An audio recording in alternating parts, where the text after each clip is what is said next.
Penahanan ijazah mantan karyawan yang dilakukan perusahaan travel di Pekanbaru tidak dibenarkan secara hukum. Polda Riau selidiki perkara penahanan ijazah yang dilakukan perusahaan travel tersebut.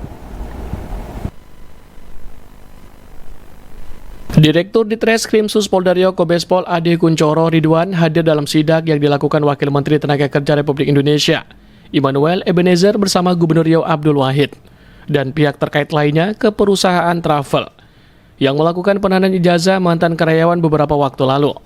Menurut Direktur Ditreskrimsus Polda Riau Kombespol Ade Kuncoro Ridwan, tindakan menahan ijazah karyawan tidak dibenarkan secara hukum dan aturan dalam Undang-Undang Ketenagakerjaan tidak mengizinkan perusahaan melakukan hal tersebut. Ade mengatakan pihaknya sudah terima pengaduan atau laporan perkara penahanan ijazah yang dilakukan perusahaan travel.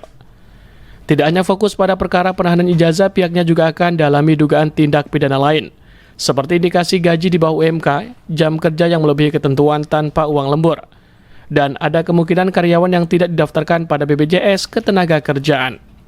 Kita mendampingi dari teman-teman Disnaker untuk melaksanakan mediasi di Disnaker, memang deadlock. Jadi kami memutuskan untuk ambil alih perkara ini dan kita minta pada kuasa hukum untuk membuat laporan pengaduan ke Krimsus Polda Riau dan sudah kita tangani dari minggu lalu.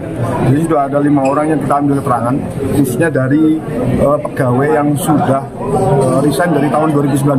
Ya. Memang permasalahannya di awal ada terkait masalah ijazah. Dari 4 orang ini kita sudah mendapatkan bukti dokumen serah terima ijazah dari pekerja kepada perusahaan. Memang yang lain kita belum dapatkan. Tapi kita tidak hanya berkaca atau fokus ke masalah ijazah saja. Kita juga akan dalami terkait dengan tindak pidana ketenagakerjaan yang lain. Antara lain terkait dengan ada indikasi gaji yang di bawah UMK.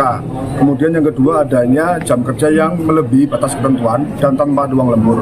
Yang ketiga terkait dengan ada kemungkinan tidak didaftarkannya pekerja ini BPJS Ketenagakerjaan. Kita masuknya ke situ juga.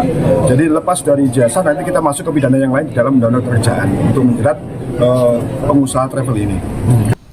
Ade menambahkan pihaknya juga telah melakukan panggilan terhadap perusahaan penahanan ijazah karyawan. Namun sampai saat ini belum ada yang datang ke Polda Riau untuk memberikan keterangan.